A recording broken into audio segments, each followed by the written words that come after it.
Greetings, friends. My name is Dave Morgan, and I have the disease of alcoholism. Hello, all you beautiful people, and it's good to be here, because there is good here. And tonight I am a reasonably happy man. I'm truly honored that the banquet committee asked me to share with you how it works. And as many of you know, I do how it works from memory. And the reason I memorized it was several years ago, almost 10 years ago, I saw one of my old drinking buddies at a cookout, and he happened to notice that I wasn't drinking. And so he said, "Dave, what's the matter? You feel well?" I said, "Yeah, I feel all right." I say, I stopped drinking. So he said, "Well, what's the matter? I mean, why did you start drinking?" I said, "Well, booze had begun to give me a lot of problems, and I found a bunch of people that didn't drink, and they're belong to an organization called Alcoholics Anonymous." Well, so yeah, he said, "I heard a lot about the Alcoholics Anonymous.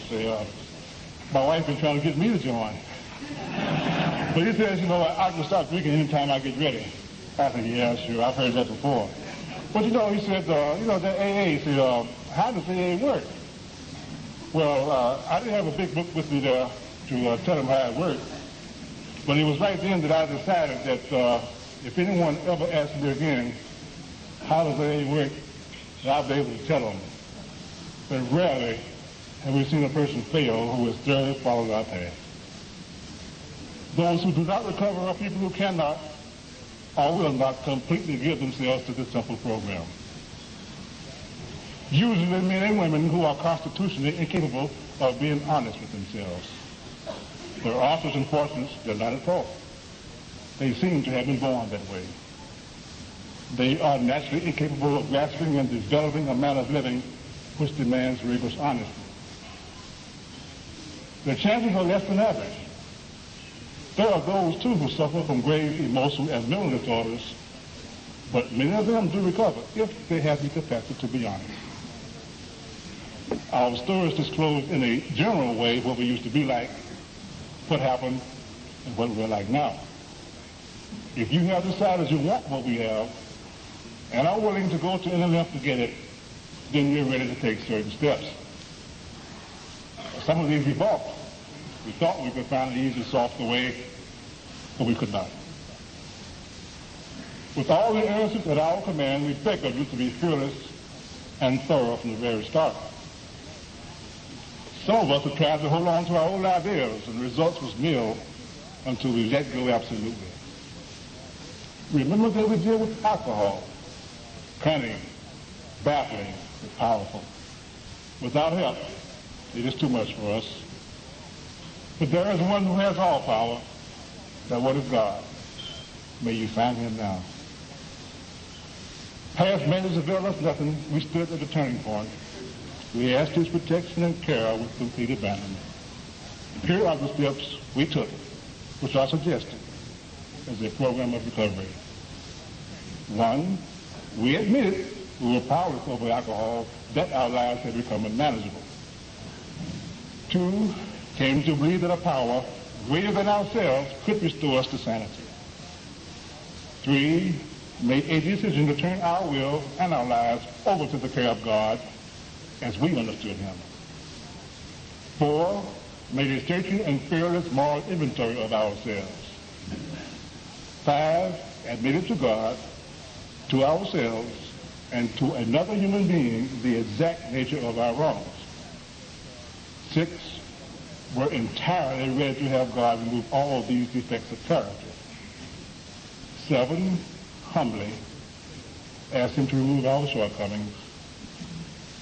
8, made a list of all persons we had harmed and became willing to make amends to them all.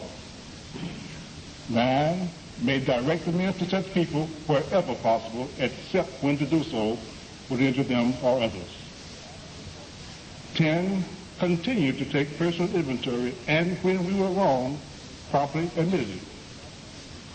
11, we sought through prayer and meditation to improve our conscious contact with God as we understood him, praying only for knowledge of his will for us and the power to carry that out. And 12, having had a spiritual awakening as the result of these steps, We try to care this message to alcoholics and to practice these principles in all our affairs. Many of us exclaim, what an order. I can't go through with it. Do not be discouraged. No one among us has been able to maintain anything like perfect adherence to these principles. We're not saints. The point is, we are willing to grow along spiritual lines. Oh boy, this is the first time it's ever happened. Spiritual progress rather than spiritual perfection. Our descriptions of the alcoholic, the chapter 2 of the agnostic, and our personal adventures before and after make clear three pertinent ideas. A, that we were alcoholic and could not manage our own lives. B, that probably no human power could have relieved our alcoholism. And C, that God could and would if he was sought.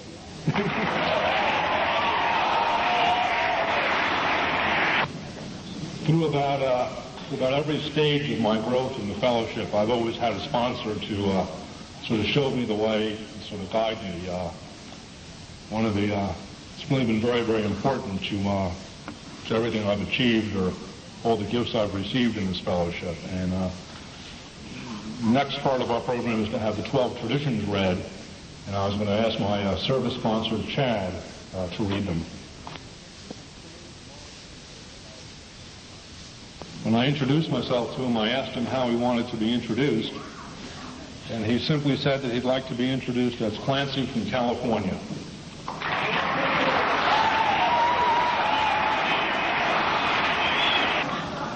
My name is Clancy Immisland, and I'm an alcoholic.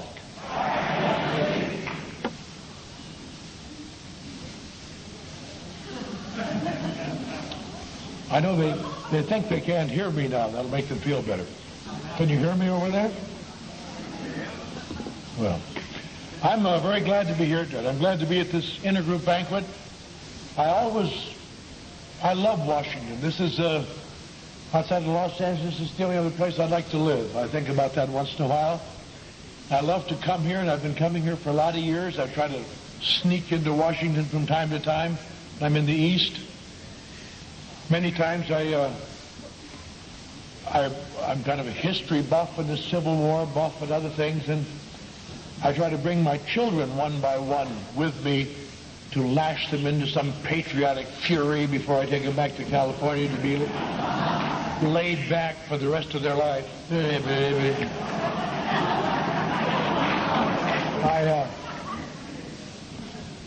And my children, I've had to kind of start in reverse order because I had to take the ones that were still home. My oldest daughter never got to go because she was married years ago and had a little girl and couldn't go anywhere because she was taking care of her husband and her little girl. But now her little girl is in college, and so I brought her along this trip, my oldest daughter, Mary, and we've had a wonderful time here. We've been at the dead run from dawn till midnight, doing everything. And I've been everywhere, but it always reinvests my enthusiasm when I'm showing the Capitol to another child of mine, because I get my enthusiasm up again. I really get going good. I've been out in that hot sun. I felt like a French foreign legionnaire walking down. Everybody else could ride the tourmobile at Arlington Cemetery today, but she wanted to walk. But it's really been a great time, and I just love being here, and I want to thank some people who have made our trip very special. I want to thank them personally. I want to thank Hal M., who set up some things for us. Hal M., unfortunately, could not work this banquet into his busy social schedule. He is in Baltimore tonight, postulating an attitude of gratitude. I want to thank Ed C., who really set us up on some very good tours. He couldn't work us in tonight. He is bringing the scriptures to Hot Springs, Arkansas. I was glad to see Sandy B., however, who's always a good host and friend. And I want to thank Kevin J., who came all the way from Arlington to pick me up at this hotel, to take me back to Alexandria to a meeting last night, and then came all the way back here and then went home to Arlington. And thank you, Kevin, for a good dinner. And I want to thank the committee for inviting me, because when you invite me to come to Washington, you've given me a great gift. I go a lot of places, but this is one of the few places I want to go. I think that there's one other thing. This conversation I was picked up on about what it takes to be an old-timer, that you have to be, not drink and not die. That's one thing. And the gentleman said you have to get old. Where I live, there are two other ramifications to be an old-timer. You have to have a lot of silver at the temples, and you have to have a bad case of hemorrhoids. The silver at the temple give you a distinctive look, and the hemorrhoids give you the proper air of grave concern. And that, if you can encompass all those, you are on your way to becoming an old-timer. I'm very glad to see the subject of this banquet is sponsorship, because I think sponsorship is a very, very, at least for wild hares such as I, perhaps the most important factor in recovery. And I'll tell you, I've traveled all over the country and sometimes other countries, and I'll tell you something I've observed. And I think if you ever travel, you'll observe it too. If you anywhere in AA where they have a strong sponsorship ethic is a pocket of enthusiasm in AA. Where they do not have a strong sponsorship ethic, it's just a kind of a gray area. And in America and other parts of the world, there's AA everywhere, but there are pockets of enthusiasm surrounded by mesas of ennui. And these pockets of enthusiasm keep AA alive. And I think that it may be that when there's strong sponsorship, it gets the people more involved than they would be if they just did what seemed right to them. But whatever it is, that works. And I haven't always felt that way. I, like most of you in this room, I spent many years drinking. I hear many speakers in AA say that they spent a lot of their years thinking about protecting their drinking and thinking about their drinking and working on their drinking. I never thought much about my drinking. My drinking was just something I discovered. I was thinking about this just about a year ago. I had a kind of an odd feeling. I've mentioned it before, but on July 8th last year, I was asked to come and speak at the anniversary of the alcoholic treatment facility at Pearl Harbor, Hawaii, at the Naval Hospital in Pearl Harbor. And I went over there to speak, but for about 2 weeks before I went over there, I got thinking about that, and it almost sent a shiver down my spine. Because by the time I got there, I had it pretty well worked out. On July 8th was the anniversary of my first drink of whiskey that I ever held down. And I had drank several drinks of whiskey before that, but it had never stayed down. And where I had that drink of whiskey was on a ship in Pearl Harbor. And from where I was talking in this hospital, I could look out the window and see where I had my first drink. Now you may wonder, how would you remember what day your first drink was? I'll tell you why. Because the next day, July 9th, was my 16th birthday, and I remember having my first hangover on my 16th birthday. And now it was 44 years later. And the next day, I was going to turn 60. And I felt much younger than I had felt when I was 15. So I don't know what the message there is, but it was a... But what I remember about that very clearly is sitting on that ship, 15 years old, early in the Second World War, a skinny little dumb kid from Wisconsin with a face full of pimples and wanting desperately to look like a man. Because these guys treated me like a stupid little punk, I felt. And the reason I thought they did that is because they had given me a drink that in San Francisco, the harbor, and I'd thrown it up. And they laughed at me and ridiculed me. And I thought that's why they treated me like a stupid little punk, because I'd thrown up that whiskey. It never struck me. They treated me like a stupid little punk, because I was a stupid little punk. But no one likes to think that. And I had a drink that day, and it stayed down. The ship had just come into Pearl Harbor. Everybody's up on deck, And I was down trying to look like a man. And if I'd known now, or if I'd known then what I know now, I would have known that something was different about me. As it turned out years later, and it turns out in your life and mine, my body had an unnatural response to alcohol. But who would ever guess that? You have no way of knowing you're getting an unnatural response to alcohol, no matter how long you drink, because you have nothing to compare it against. It is absolutely a subjective experience. And that difference is what makes an alcoholic. Anytime you hear anyone talk at length in AA, and they talk about their drinking, although they may not understand what they are describing an unusual reaction to alcohol. A few months ago, I went to a birthday of a Hollywood star, beautiful, beautiful woman, so lovely and so talented. And she's in her 40s now, but she looks like she's 22, and she can make $100,000 a week in Las Vegas when she wants to. And she's an actress, accomplished. She's just everything. Sing, dance, act. And you look at her and think, why would this woman ever want to drink? And when she talks, she says that years before that, she was lovely, and people talked to her lovely and attractive and seductive. But when she was sober, she felt awkward and ill at ease and unattractive.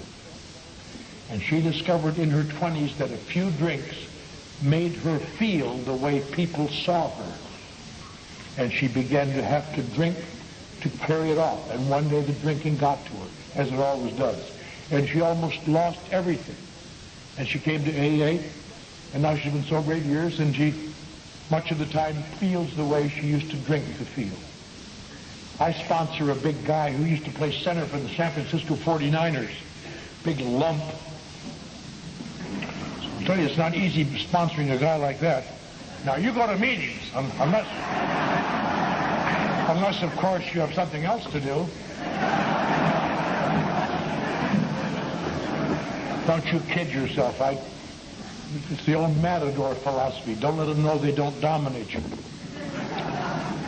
But he talks about how he and one of the guards had the only two guys in the 49er team in the early 1950s. They always had to get back to the dressing room and get to one of the guys' pint, because when he didn't have it, he couldn't block Joe Schmidt, the middle linebacker.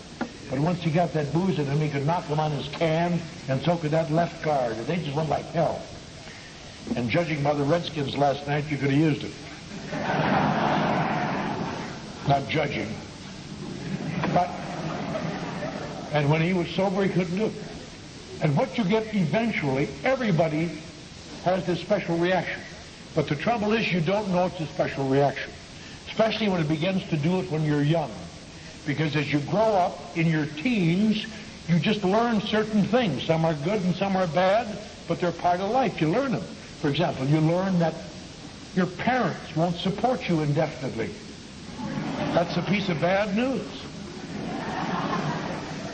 You learn about sex. That's good news. You learn that sex brings babies. That's bad news. And you learn all sorts of things. But I learned that alcohol makes me feel better. If I know now, then what I know now, I would have known I got an unusual reaction. Did you know the reaction I got? As best I could remember it, put it together. I was drinking to look like a man. And the unusual response I got, it made me feel the way men look. Which sounds like the same, but it's 180 degrees. I wanted to look like a man, and it made me feel like a man instead. It made me feel better than men. It made me feel the way men look. And years later, I discovered men don't feel as well as they look. So I was feeling better than they were, but I didn't know it. And in the ensuing years, I learned to drink, and I did other things. Late at the end of the war, I was in the Naval Hospital outside of in Pleasanton, California, Fleet City, and I had run away from high school to run away to sea, and so I took some tests. I was able to get a high school equivalency. I went to college after the war, and I was in that first post-war class of veterans, and I got married in college. My daughter was born when I was in college, and I went out in the world and became a sports writer, and I got into working in corporations and advertising and public relations. And over these years, drinking was a great help to me. Drinking alcohol, I always felt, was the best friend I ever had. Now that sounds terrible to say an AA thing, but it really is true. Alcohol is the best friend I ever had. It just seemed to make things all right when everything else went to hell. When you're young, you keep thinking that if I get that job, I'll be happy. But jobs don't keep it happy. No, there are no more $50 checks back there. Return to your seat. If I could just find her love. And you run across that if you're a sponsor too often. One of the worst things you can hear on a phone call from someone you sponsor is, I want to talk to you about my relationship.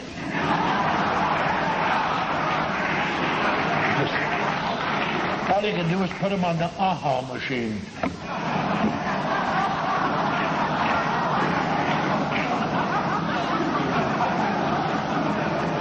And once in a while I forget,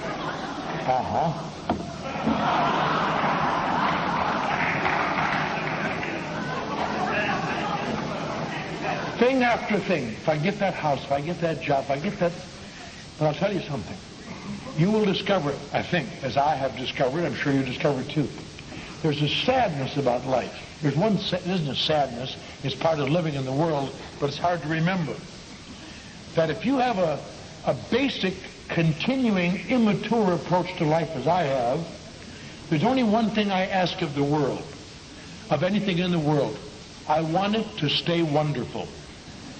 Just stay wonderful, and I'll be loyal. And one of the hardest lessons to learn in the world, it's just heartbreaking, but it'll save you a lot of problems if you can come to understand this. Nothing is wonderful after you're used to it. Nothing is wonderful after you're used to it. As said many times, one of the things I have to tell these young men, things I learned, and you call up and say, oh, I think this is the one. She's wonderful. And we had lunch, and our hands, we reached for the salt, and our hands touched. And there was a spark, I tell you. And it's so sad to have to tell them, let me tell you something, pal. No matter how much you love her, maybe you'll marry her and live happy for the rest of your life. But it isn't going to stay this way. 3 years from now, you're going to be having lunch, and you're going to reach for the salt, and your hands are going to touch, and you're going to hear yourself say, give me the goddamn salt.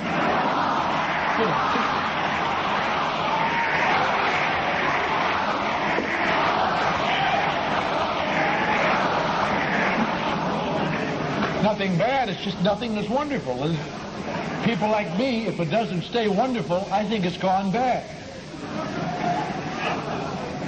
And I've had a long, immature approach to life, I'll tell you. As has been said many times in AA, but it can't be said too often, I didn't have a happy childhood, but it's been a long one.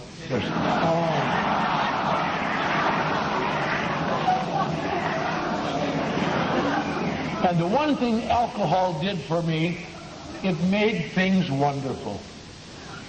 That's why I liked it. Women can't do it. Jobs can't do it. They can do it for a while. Places can't do it, but a few drinks can do it. And that's why I drink. I don't drink because I'm a drinker. I drink because I have needs. In fact, to this day, when I hear people get up at an AA podium and badmouth alcohol, it makes me sad. You get there and say, that damn alcohol never was any good, rotten, filthy stuff. Poison. I want to say, wait a minute. Well, it's like hearing somebody badmouth an old girlfriend. You know, she may be a pig now, but she used to be beautiful. Yeah. Just one of those things. But the one thing I did most of my early years, if I was given any gift whatsoever, I always felt. I never talked much about my feelings to anybody else because I had funny feelings, but I thought I had been given a gift for self-examination. I thought, somewhere, faith has given me a gift to analyze myself. Other people don't have that gift. And I used to indulge in it incessantly, just sift things out and see what they really mean. And I became aware many, many years ago that there are certain things about me that set me aside from other people. For example, my feelings, my emotions are somewhat different. They look the same by name, but they have a different intensity. For example, I feel things more intensely than other people appear to feel things. I know they have emotions, but I remember joking once with a guy at a bar. I didn't know I was telling the truth. I said, I think when I came off the assembly line, where you got to the last operation where they were supposed to apply some sort of insulation, somebody must have said, "Hey, God."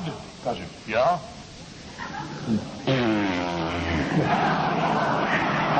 Screw them. That's good. I just feel things intensely. I'm too sensitive to things. I'm sensitive to implied rejections that nobody can see. I'm sensitive to tones of voice. I'm sensitive to funny attitudes. I'm sensitive to injustice. A lot of people don't seem to be sensitive to injustice. At times I thought I was the only one in the world who saw in corporate situations that the crapheads float to the top. Followed shortly thereafter by their brown-nosers, while men of integrity were held back because they wouldn't sell out. Who might sell out if they could get an offer. Can't get an offer to sell. Screwed is what it is. It always seemed to me that I've been troubled more by anxiety. I spent a lot of time noticing that. Now I know people get anxious, but I get anxious in a different way. I get searing anxiety. I get so much anxiety sometimes I can't find enough reason to explain why I got it. Now that is a heartache because you can't even, it's almost a relief when something bad happens where you can say, "Oh, I guess I saw that coming." Some reason. I've always been troubled a lot by loneliness. Now, but not physical loneliness, spiritual loneliness. You probably can't understand that, so I'll describe it. I know that everybody gets lonely, but people, when they get lonely, they call up their friends and go do something. When I get really lonely, it makes me depressed, and I withdraw, which makes me feel sad, which makes me feel more lonely, which makes me feel sad, and sooner or later I get to a position, not lately, but I did a lot of times, where I just won't get out of bed in the morning. I just feel sad. I'm lonely. And it's hard to explain that to people. What are you doing in bed? I'm lonely. Of course you're lonely. And you can't even take the covers down to get in a beef with them. The best you could do, I could ever find, was to try to find the top of the covers without releasing your head with the other hand.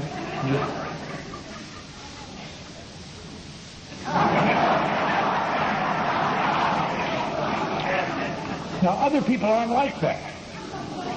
Over 30 years ago, I remember sitting in a big advertising agency in Dallas where I was supposed to be a hot shot. And I was, sometimes. And hearing my secretary talk out through the door saying to one of her friends, "I was kind of lonely last night." And I called up Betty Jean and we went to the show and had a wonderful time.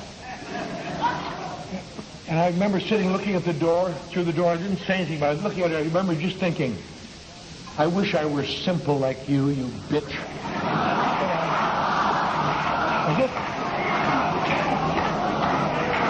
with these feelings, cursed with these emotions, and I have a resentment towards a lot of things, unfairness, and I've just all kinds of emotions all the time. And they're not all there all the time, because then you can work on it, but they're like bubbles in a pot, you know. And underneath it all, an emotion I did not identify until I was sober 5 years. I heard a guy in his inventory that he was reading to me described it. And I thought, my God, how did that stupid goof identify that feeling and I couldn't? It's no big feeling. It's no big emotion. It's nothing dramatic. It's just something I remember, and I didn't even notice it went away till when I was 5 years sober. I don't have that. It's a very low level, almost continuous feeling of unease. No big deal, just this isn't it either. This job isn't it. This situation isn't it. These friends aren't it. This, on and on.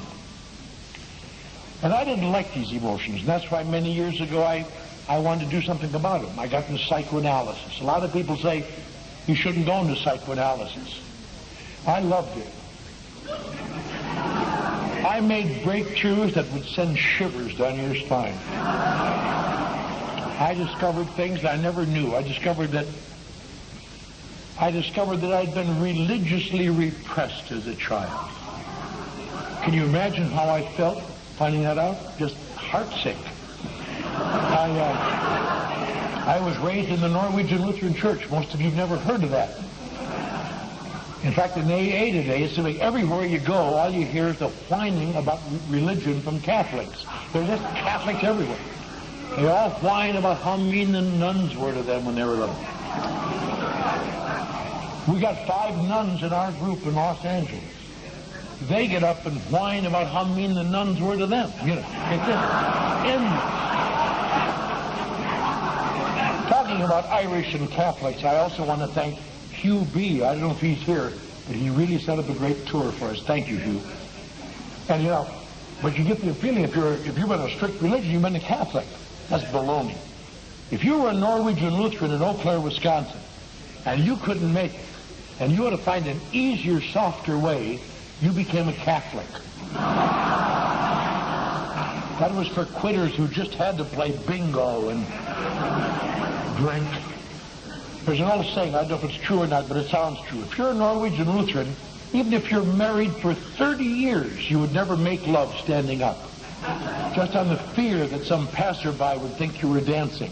Yeah, just terrible, terrible. And I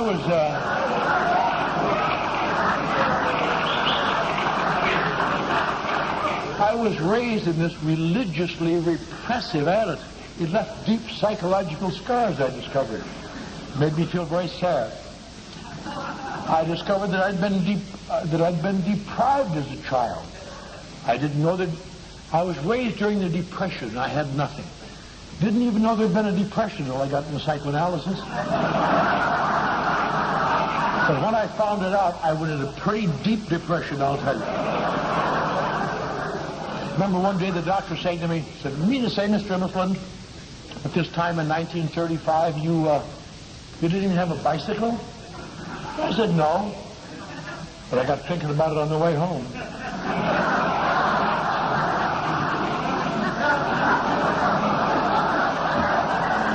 I began to realize I'd never had anything. For about 2 months after that, every time I wanted to push myself into some overdrive of depression. You know, we can talk all we want to about how we hate depression, but there are times it's just fun to wallow in it. It's like having your own cross kit. You set it up and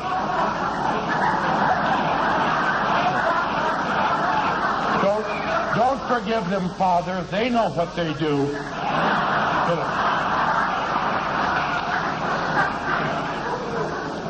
Every time I wanted to really feel bad, all I had to do was visualize in my mind's eye a little tousled-haired,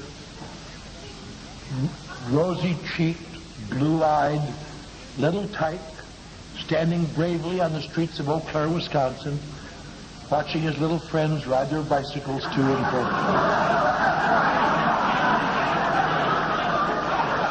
Don't worry about me. I'll go into psychoanalysis later. Took me almost 2 months to remember. In 1935, nobody in Eau Claire, Wisconsin had a bicycle.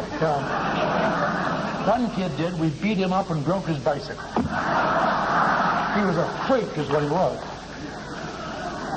I discovered a lot of things in psychoanalysis. Honest to God, I used to come out of that doctor's office and just have a martini and think, it's amazing I'm doing as well as I'm doing.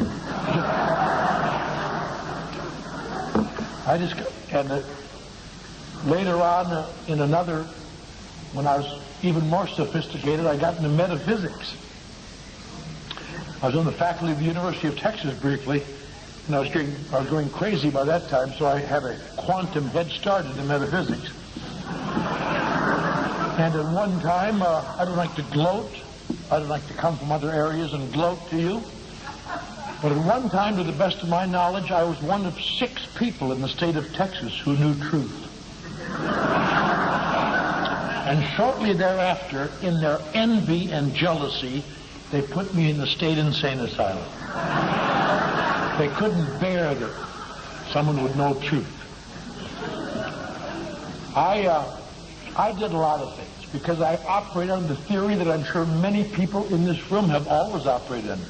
Because I did it for years and years. Spent thousands of dollars and years of my life under the illusion. If I can find out why I have these feelings, it'll get better. Why? And I found out reasons that helped me a lot. And if you're going through that now, let me give you some bad news and some good news. The good news is you can find out in several different disciplines why you have these feelings for different reasons. The bad news is it doesn't help.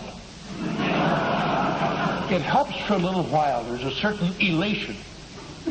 And then the elation goes away, and there you are. You feel crappy, and you know why.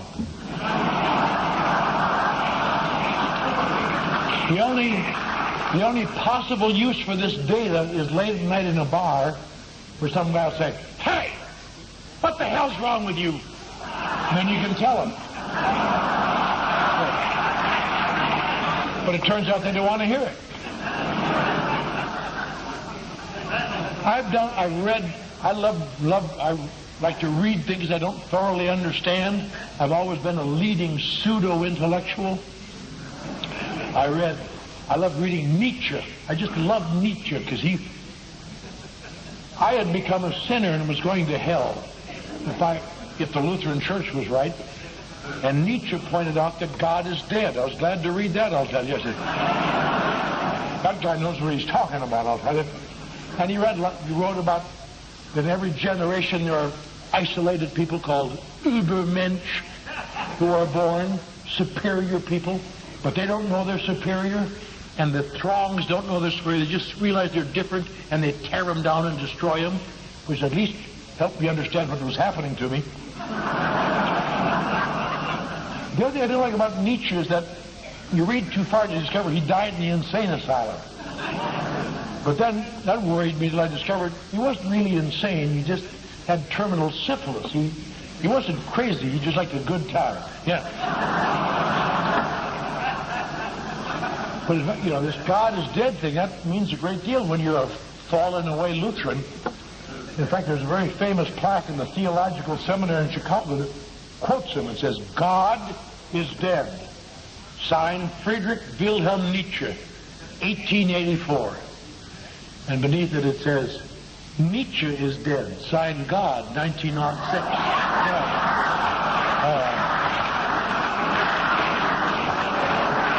You never want to read the second line of anything in a seminary, I'll tell you that. But all these things I've tried over the years, I've tried a lot of things, but nothing has ever been effective in helping me. I discovered this as a few drinks. A few drinks helped me more surely than the best philosophies I ever found. They fill my holes. That's what alcohol, I use it for. And it makes me, and the funny thing is, I always judge my insides against other people's outsides, as most of us have a tendency to do when you're feeling bad. And it always seemed to me when alcohol filled my holes, it wasn't an unusual response. It was merely bringing me up to where they have been all along. And you fall into a funny, funny little trap. It's something to think about. I've been thinking about this a little bit recently. There's a funny trap you fall into when you don't feel well. And it happens sober, and it happens in drinking. And it's just this. When you're feeling less than or different or separate or apart, you fall into a little trap that says, they are what they seem to be. I'm the only one that has to keep faking it. I have to pretend, and they are really just what they are. And you don't know any better because you have no way, again, to judge it. Especially when you're engaged in excessive self-thinking. So I drink. That's why I drink. Drinking made me I was great when I drank. It made me happy. It made me complete. It made me a good worker, a raconteur. I was better with my children. 3 or 4 years ago, my daughter and I, they sent a crew out to film us. They were doing a show, Nightline was doing a show on children of alcoholics and alcoholic fathers of children. I didn't know what it was about. So they came out and they interviewed Mary, and they interviewed me. And it was supposed to run Monday night, so we were all looking forward to it. And it turned out that rotten Gaddafi did something Sunday that preempted us. I have never forgiven Libya for that, and I hope they attack him again. They interviewed them separately, who were whining and complaining about their parents. My father drank and made my life a living hell. It was terrible. And then they had a bunch of fathers on saying, yes, I was mean to my children. I drank too much. And I was on. I was the best, I thought. But they got all done. And I suddenly realized they had cut Mary out. And I called her. She was on the faculty at the University of New Mexico, and I called her from Madison. I said, Mary, they've cut you out of this Nightline, because she was watching it too. And she said, of course they did. Don't you realize why? And I said, no. She said, I didn't give them the answer they wanted. I said, you were a lot more pleasant when you drank. And I didn't stay around to be pleasant. I'd be pleasant on my let's play, kids. Now it's time for Daddy to go away for a week. Well, I never raised any hell around the house. House kind of bored me when I was drinking, actually, but I played with the kids. Drinking fills my holes.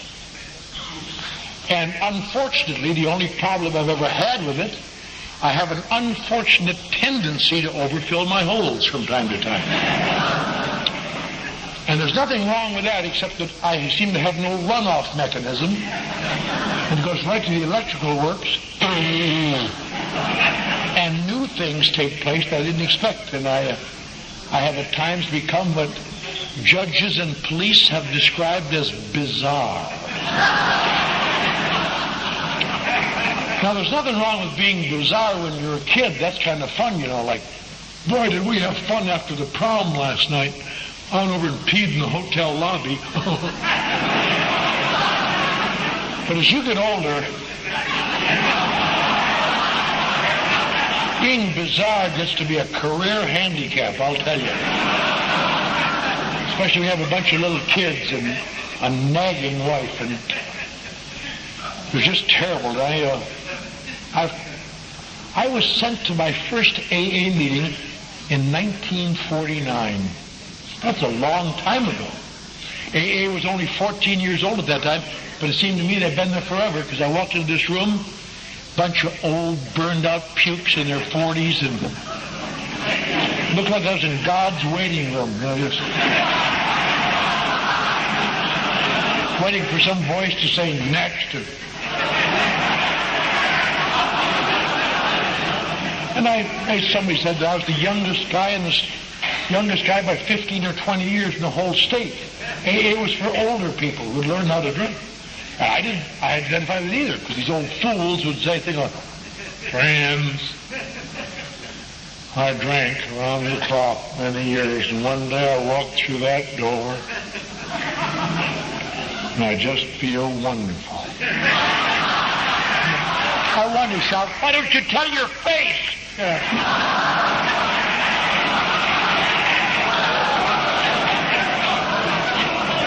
But I tried doing what AA said. I put the plug in the jug, and I began then to observe the major difference between alcoholics and me. Being sober made alcoholics feel better. Being sober makes intelligent, sensitive people feel worse. You can do it for a little while, but one night, here come your pals through the bedroom door. Depression and anxiety and resentment. Knowledge comes back how they're screwing you around again and how you're being used and you're making sacrifices. There's no way out and people are crapheads and it's just... And the time comes when you realize, I really got to watch it this time, but I need some way to feel better. And the kind of feelings I have, you can't even talk to anybody about because they're wimp emotions. I hate wimp emotions. I'd rather be flogged to death than admit I was a wimp. I want to be manly. I'd rather die with manly emotions than live comfortably with wimp emotions. I remember just thinking, what would people say? I'm sitting in a bar talking about football. Hey, where are those Packers? Are we doing it? What if some guy said, how you feeling, Clancy? What if I told him the truth? Oh, I'm afraid. What are you afraid of? Beat the shit out of her. That's not the right answer. The right answer is, how you doing? Fine. How do you think I'm doing, you goof?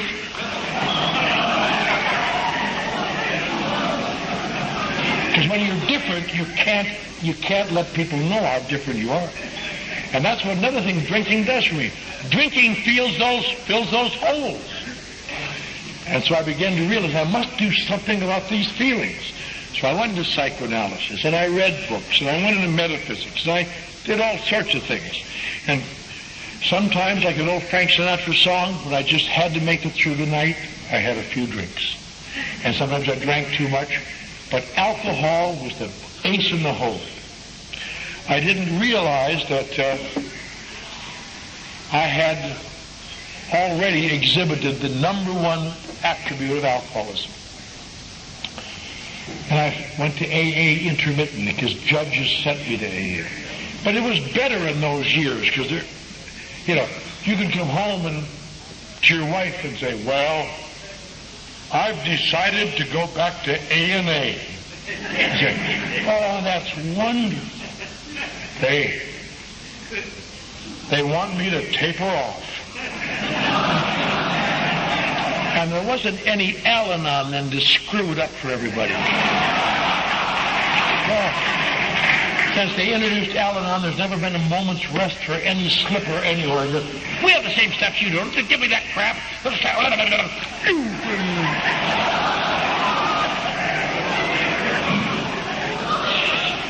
So I worked on my drinking. I worked on my emotions. I did things. I knew that when I drank too much, but there's something different about me.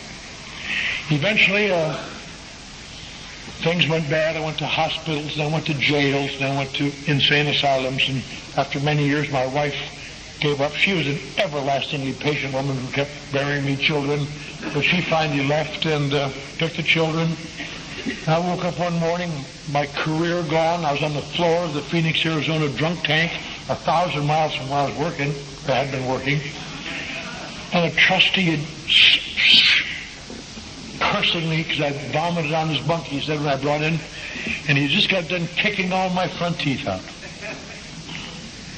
Did you laugh at that, sir?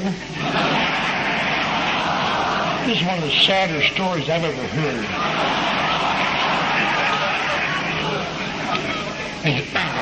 And I remember that morning I was very glad I'd been in psychoanalysis. Because once you've been in psychoanalysis, at least you can get the insight to understand more of the situation. And that morning I was so sick I couldn't move my head out of the way of his shoe while he kicked my teeth out. But I was almost instantly able to identify his problem. I remember thinking to myself, I thought, this son of a bitch is overreacting.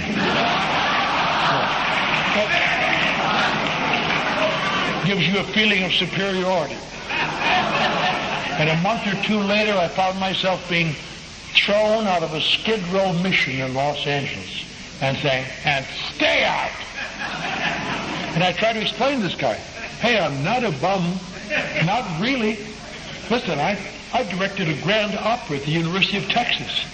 4 guys and I wrote the Elsie Nelmer ads for the Borden Company during the 50s. I've had my picture in the New York Times. I've been something. But it's hard to explain this in midair.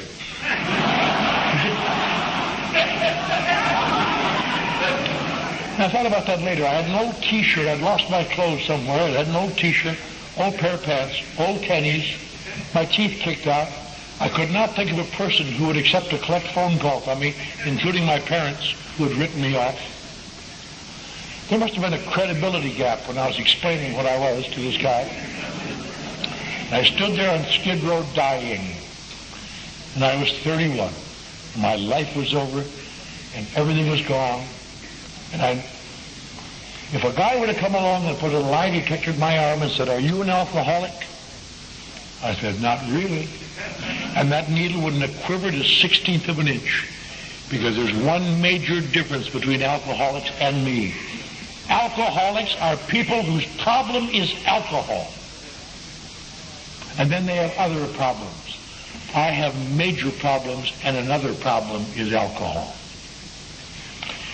And the next day it rained, and it was cold. And I walked 71 blocks out to the AA club on Wilshire in Fairfax that I'd been asked to leave a week before. Another part of the discrimination against me, they'd lost some money from the coffee money, and they thought I'd taken it, and that shows the unfairness.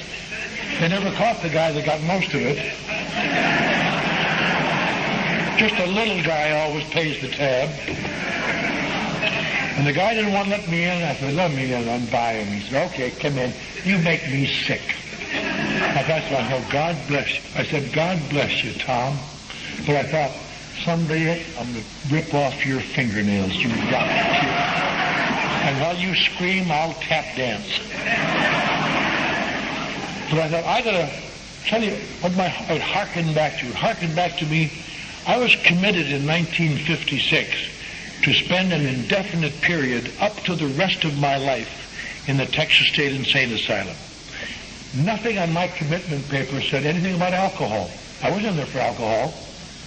Just the opposite.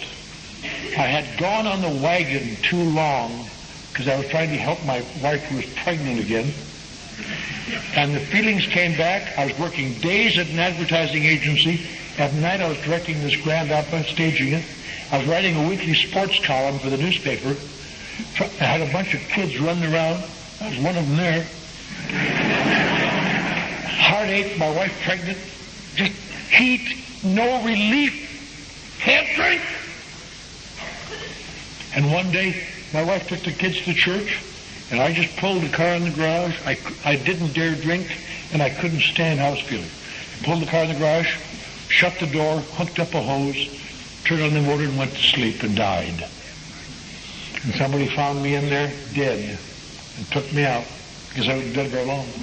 Beat on my chest, breathed in my mouth. They got an ambulance and put me in oxygen, rushed me to the hospital, worked on me for a while, decided there was something terribly wrong with me and moved me to the psycho ward where they examined me for 2 weeks and determined I was a badly split personality, a schizophrenic depressive, and committed me for an indefinite period up to the rest of my life. Now I'll tell you, when you're trying desperately to hold things together and you want things to be right and you want your children to be happy and you want to be successful, discovering that you have been committed for maybe the rest of your life to the Texas State Insane Asylum makes you feel that this is not going to look good on your resume.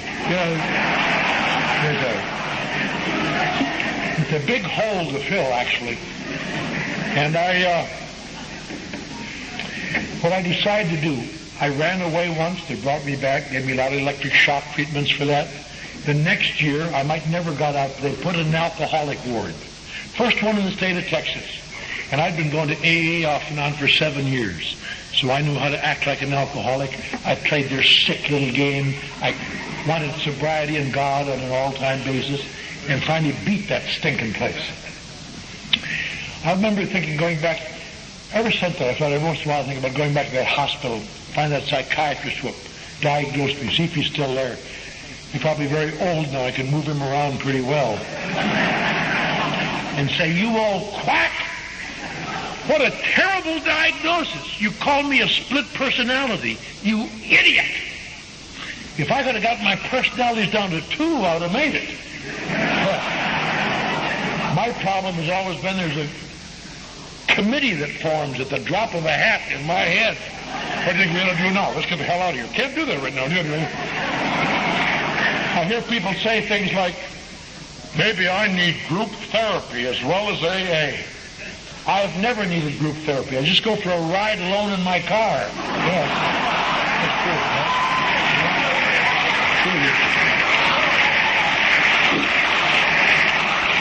That's one of the things that makes drinking attractive. It reduces it to one voice. It may be a bad voice, but it's one voice.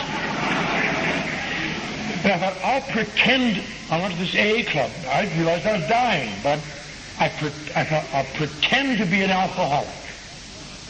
And some guy said, tonight you can sleep in an old abandoned car out in the deep weeds. They're all mercury.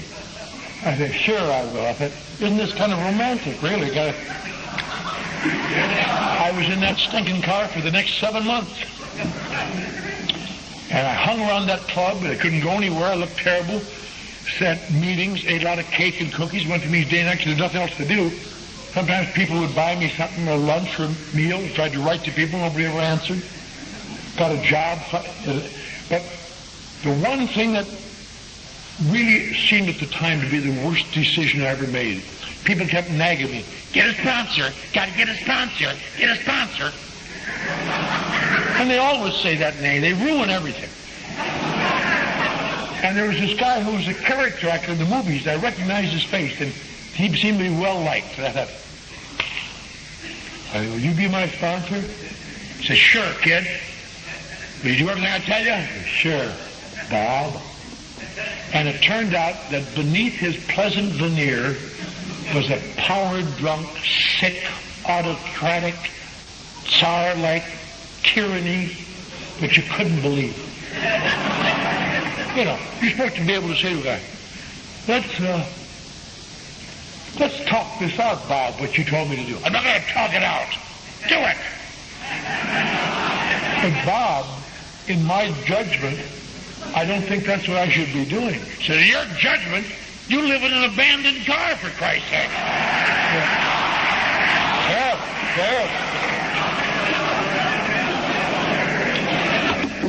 I tried to stay away from the old puke as much as I could, but he's always on me. And he had a bunch of snitches, too. That's what really hurt. You'd think there'd be snitches in AA. He didn't go to the meeting, Bob.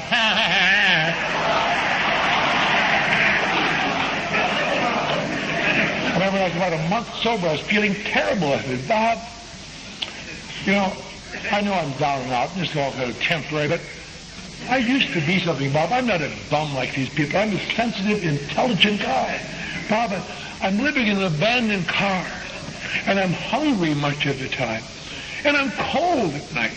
And, you know, people think it's funny. One guy used to give me an apple every once in a while. Hungry, Clance? Here's an apple. Thank you. You know. I said, Bob, what am I going to do? He said, get a job. I said, get a job? Look how terrible I look. Get a terrible job. What? That's one direction I followed inadvertently. I got a lot of terrible jobs. And over the years, I survived, and it was months before I could get enough money together to get out of that damn car. And every time I felt bad, he would make me do something else that made me feel worse, it seemed like. It always seemed to me this is the worst I've ever felt. Because although I had been down and out before, at least I had kept my intellectual integrity. I did it my way. It may be bad, but I did it my way, and I defied them. Now he wanted me to give that up. I don't care how you used to do it. Do it this way. Jesus, Bob, you're making me sell out. Shut up. Shut up, he explained a lot. You might think if you're kind of new tonight, if you got a sponsor who's mean to you, they really sometimes tell you things that have no sense. It doesn't make sense to you. It's like as though this curtain here. I can see my sponsor saying to me, see that curtain? That's blue. Bob, that curtain is an off-white. That curtain is blue, I tell you. Bob, that curtain is an off-white. Well, God damn it, you act like it's blue.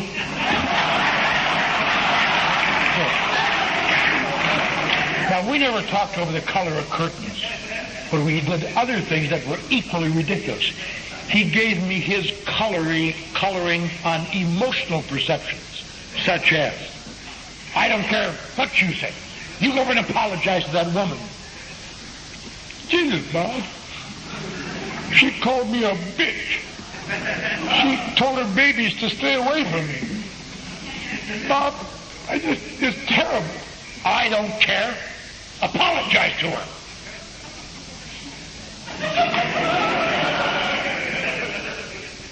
Sorry.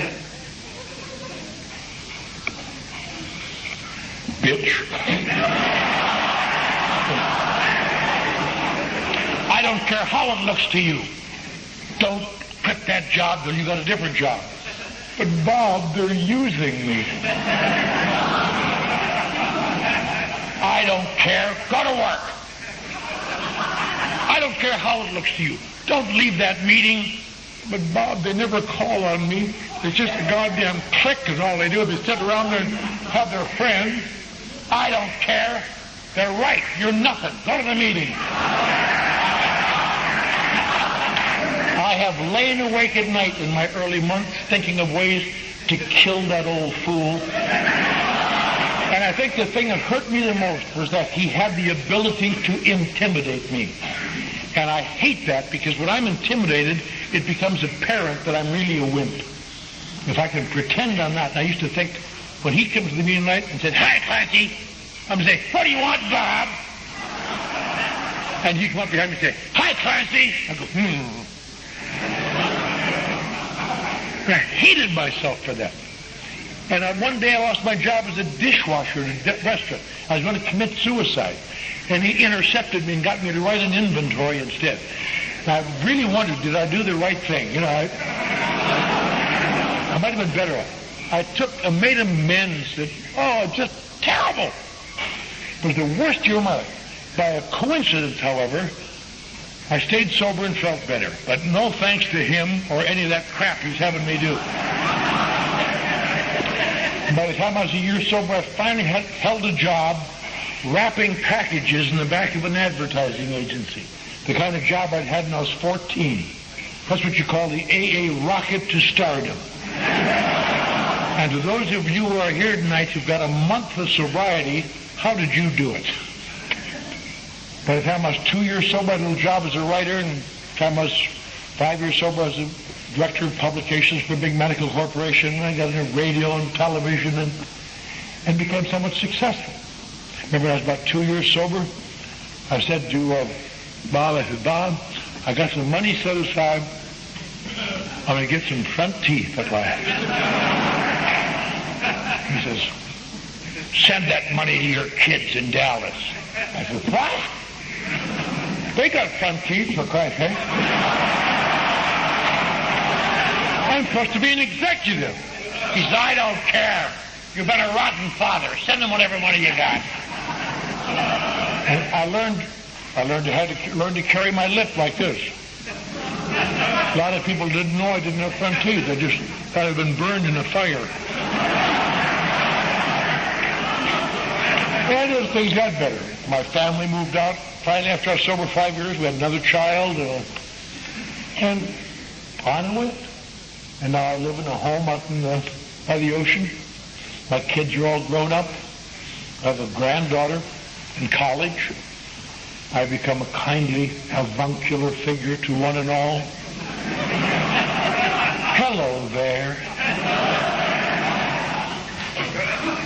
And if you're new tonight, let me give you... See, that's the way it always goes in AA. They were down and out, and now they're wonderful. And you're not. And probably never will be. And it's all very true, and it's a great feeling to be sober a while. But there's one thing, the biggest problem I ever had in my life, was not getting a job and holding it, none of these things. The problem I always had in my life was this, that what the hell is wrong with me? Something is, but I don't know what it is. Something makes me different. And in AA, taking actions for a mean old sponsor, hanging in there, going to meetings that I hated, rotten motives, but doing things, little by little, I was able to survive long enough to put together at least the beginning of the jigsaw puzzle called AA. You know, that's the trouble you get in AA. You get nice pieces of information, but they have no application to anything. They just, boy, that guy really said some lies. But none of the things ever fit together. It's just all pieces like a jigsaw puzzle. One day, however, we might get a piece in there that 3 different pieces fit to. Why, it's a horsey. It's a horsey. And you start putting things together. But how do you survive long enough to do that? Probably the most important thing I've ever learned in my life that has ever enabled me to live with any dignity, I learned in AA, I learned what was wrong with me. Tonight, I said something that nobody paid any attention to, nor should you. But it's the most important thing I said. I said, my name is Clancy Immisland, and I'm an alcoholic. Now, how can I be an alcoholic when my problem really isn't alcohol? And it still isn't, and never was, I think. I had to survive in AA long enough and have people instruct me and superimpose sponsorship, be willing to sacrifice my friendship in order to save my life. Great thought. So I could learn this. This is the most important single sentence I know. If you're new or struggling tonight, if you hear nothing else, listen to this. I had to survive long enough to discover that if my problem is alcohol, I am not an alcoholic. And conversely, if I'm an alcoholic, my problem is not alcohol. They say, see, that's nonsense. I bet my life on it. I believe implicitly that's what AA is about. I believe that's what this book is about. I may be one of the very few people in this room who had the opportunity to sit down with the man who wrote this book and ask him what he felt, and he felt the same thing. You say, but how could that be? Of course the problem is alcohol. I can disprove that in 10 seconds. If alcohol is the problem, detoxes turn out winners, and they don't. Hospitals turn out winners, and they don't. Treatment centers turn out winners, and they don't. Jails turn out winners, and they don't. They turn out sober people. They don't turn out winners. Well, if the problem isn't alcohol, what the hell is it? And that's the problem. It's something that sounds like alcohol, and we talk a lot about drinking in our meetings, but it isn't alcohol. It is something called alcoholism. You say, what's the difference between alcohol and alcoholism? That's semantics. Not at all. That difference is the difference between people who must live their life stumbling from crisis to crisis till they die from it, with other people who have at least a reasonable chance to walk in sunshine. Now, what is the difference? About a year and a half ago, I was asked to go down to Orlando, Florida, and address a group of psychiatrists on the difference between alcoholism and alcohol usage. And I really, when they called me, I felt almost ashamed to go down there because I could tell them on the phone that if I do, I'll never get to Disney World. So I went down and gave them an hour full of flash. But I can tell you in one sentence the difference, and we all know it's true. The difference is this: an alcohol problem is overcome by stopping drinking.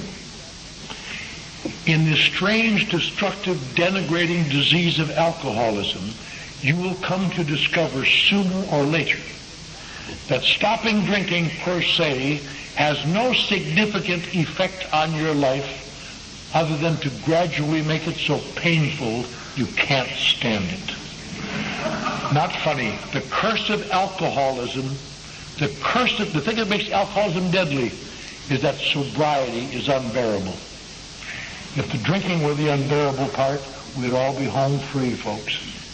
We just quit and live happily ever after. Sobriety is unbearable, little by little. Sometimes you can do it for a while, but here come those feelings and those holes and those emptinesses.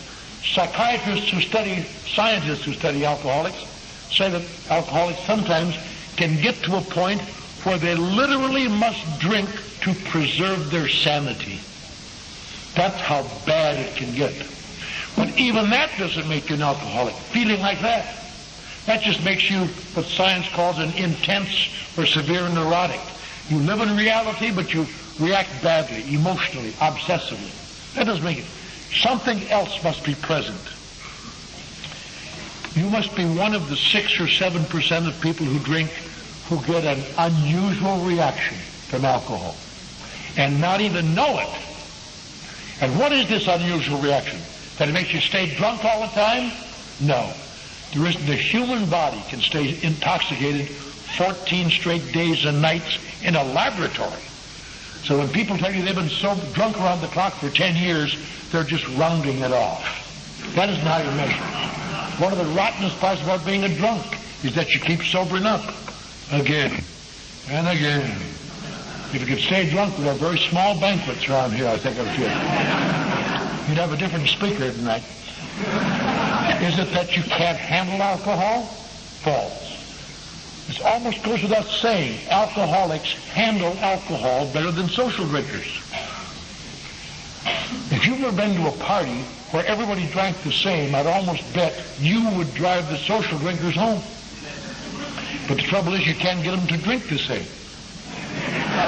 They say things like, "Oh, no more for me, I'm starting to feel it." And the answer to that is, feel this, you wimp.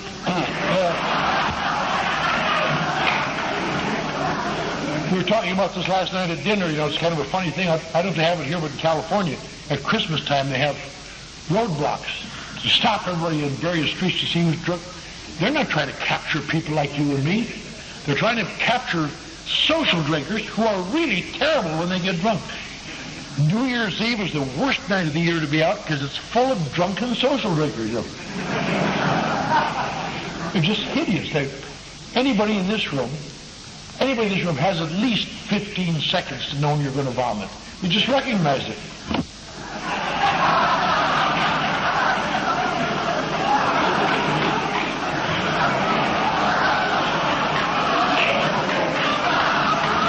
Anybody got a cert? You can be talking to a social worker. He doesn't recognize what's going on. Well, I said to Billy, I said,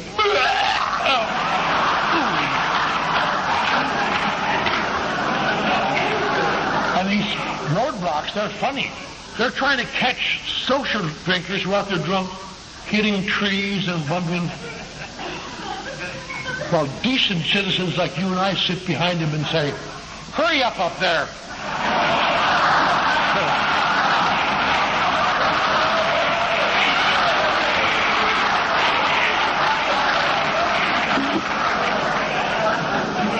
Alcohol do to me in the fact that it doesn't do to my parents, it doesn't do to any of my children. Can you imagine how that makes me feel these days?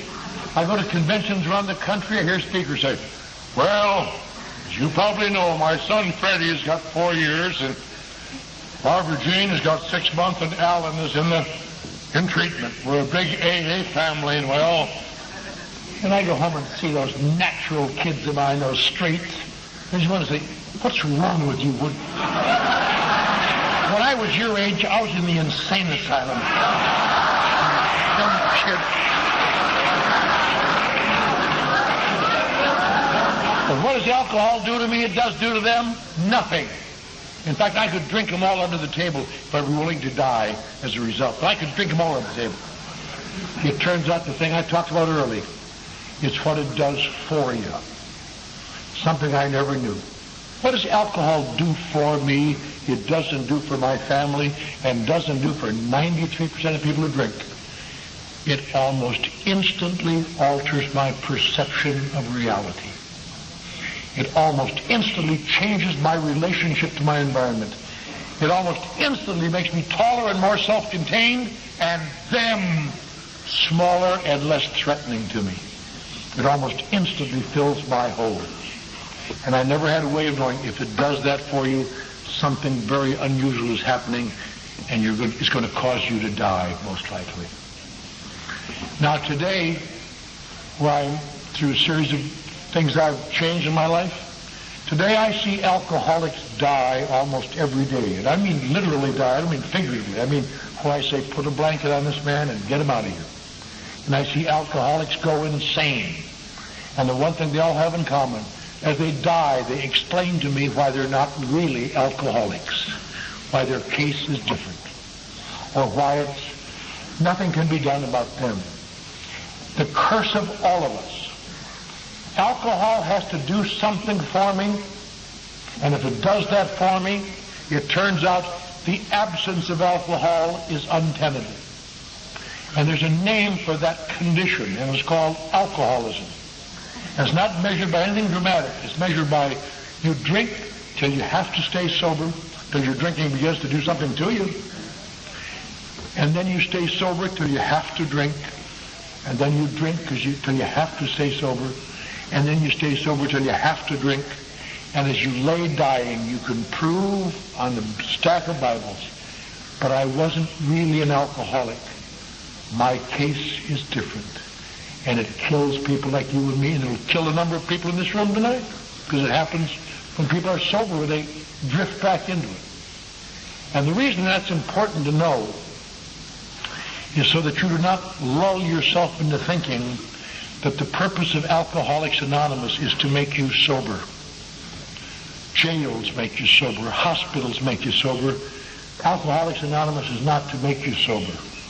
Being sober, the natural state of sober alcoholics is depression, anxiety, and tension. That's what causes alcoholics to die. The purpose of AA, it turns out, and its actions, which most of us do not take until, at least correctly, until a sponsor intimidates us in one way or another.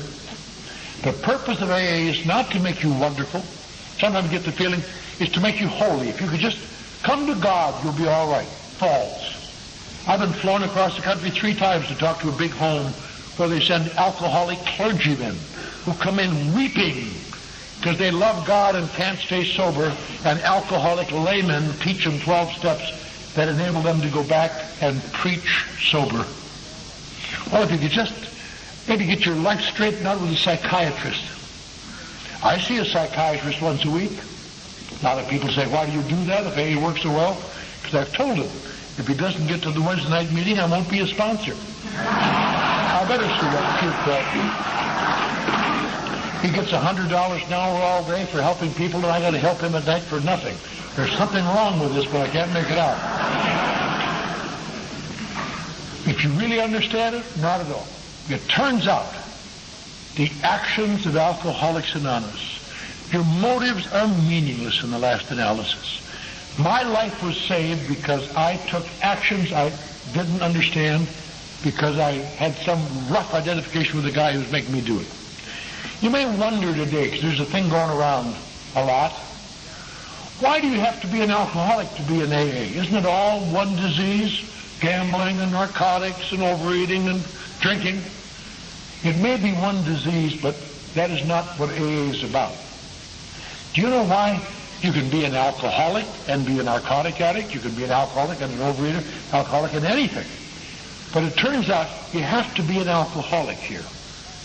Because I'll tell you why. It's the same thing that happened when Bill Wilson talked to Dr. Bob one more time on June 10th, 1935, and when the two of them talked to Ernie D. up in the hospital, and all the way since.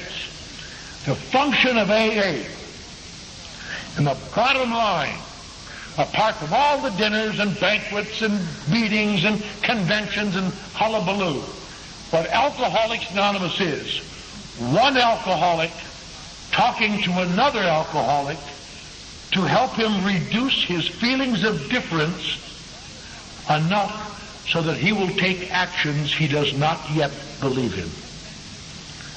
And as a result of those actions, his perceptions begin to change. Without that, it is all worthless. And that's what AA is about. And that's why we have to get the idea out of our head that being sober is going to make you feel better. It isn't. There's a certain feeling better, but it's going to be worse. The doorway to alcoholism, Alcoholics Anonymous, is not sobriety. That's just a place you go in through. Then it depends what you do after that. That's what counts. The actions, the involvements, the finding someone you can trust enough to take an action you do not yet believe in. And you know what happens? One day you look around and the stinking curtain is blue. And then you are cursed for the rest of your life with trying to help stupid newcomers who think it's off-white. And that's what it's about. And that's why we do these things. There's one thing I want to talk about briefly before I sit down. There's another thing that's prevalent in AA today, and it has been. It was in 1949 when I first came here. It was in 1958 when I got sober, finally. It was all the times I've been around AA, in different levels of intensity. But it's just this. Today in AA, as always, we seem to have a few typhoid Marys. I don't know if you remember who Typhoid Mary is. She was a woman in the last century who was a typhoid carrier, but somehow she didn't die from it. And she was an Irish cook. And she cooked for a number of families all over the country, and everywhere she cooked, they died from typhoid. It took her a long time to identify what was making these people die from typhoid. Turned to be Mary, Typhoid Mary, she got a name. In other words, Typhoid Mary is a woman who peddled a disease that didn't kill her. And that's we find out in AA, I think. Today we find still little Typhoid Marys here and there on the periphery, crouched on the edge, saying things like, "Hey, listen, baby, AA is okay to get sober. Best place in the world. But if you have deep emotional problems, AA isn't enough. You know, they mean well, but they're nice people, but it isn't enough. Let me suggest therapy X, or they can get to the root of it. Or some say, let me tell you what, medication Y. Those AAs say you shouldn't take it, but they're fanatics. Or go to this program that'll teach you to hate your parents for the next 30 years. And see if that'll make it come. And on and on.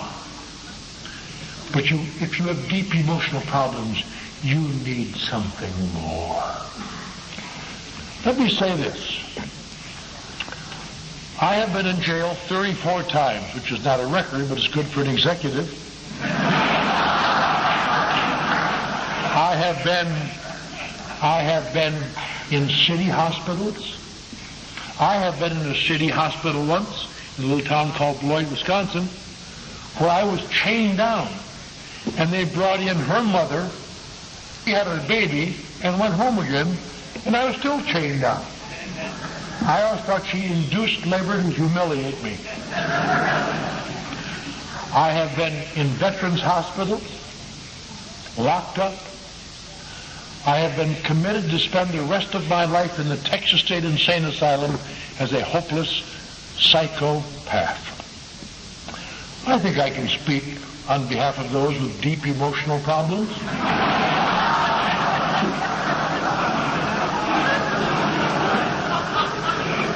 Speaking on behalf of those with deep emotional problems, let me say this.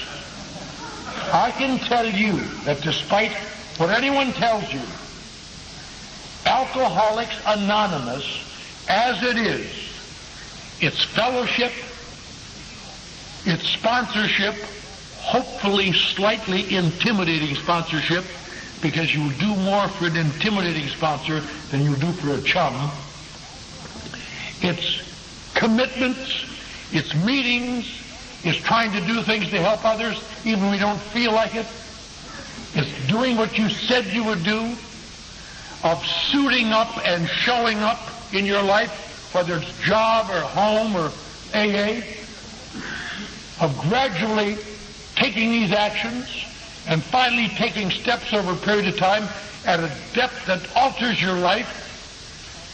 Alcoholics Anonymous, as it is, I can tell you, works at least 29 years and 9 months.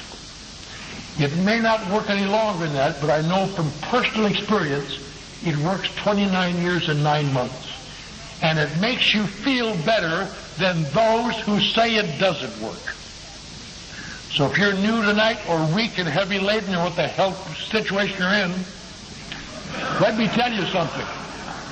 Try this for 29 years and 9 months.